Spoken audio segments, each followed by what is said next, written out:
If we continue like this, Nigeria may not survive 2027, and the clock is already ticking.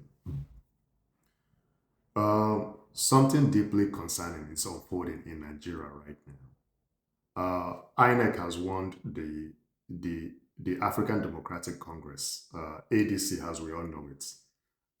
Like they were want to go ahead, let's say, with a convention at the risk of disqualification over an alleged court order violation.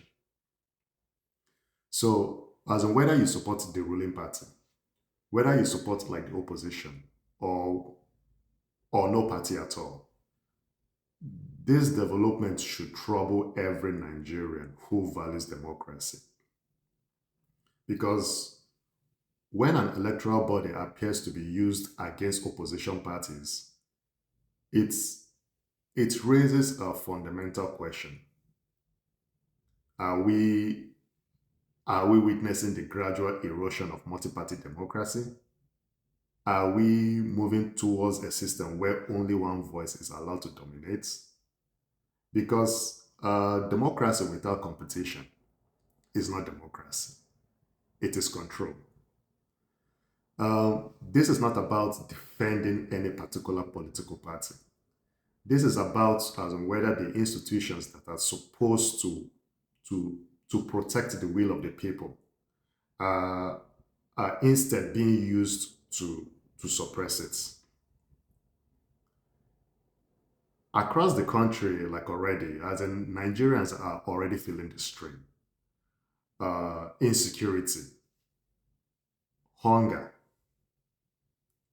failing healthcare, and frankly, as in collapsing infrastructure.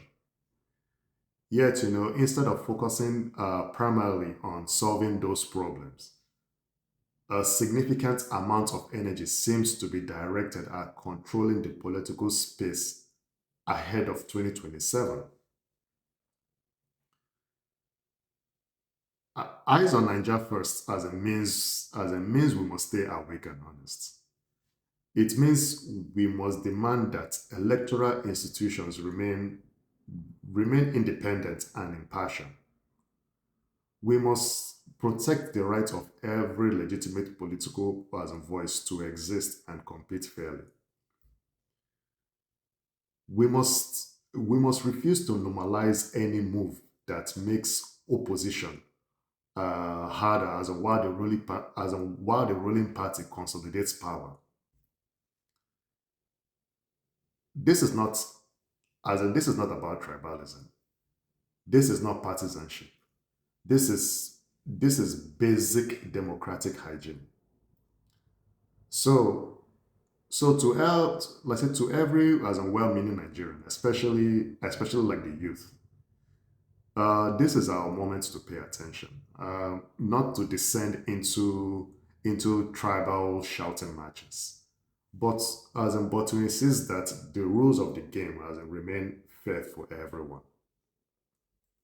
Because if the will of the people can be manipulated or suppressed, then we are no longer choosing our leaders.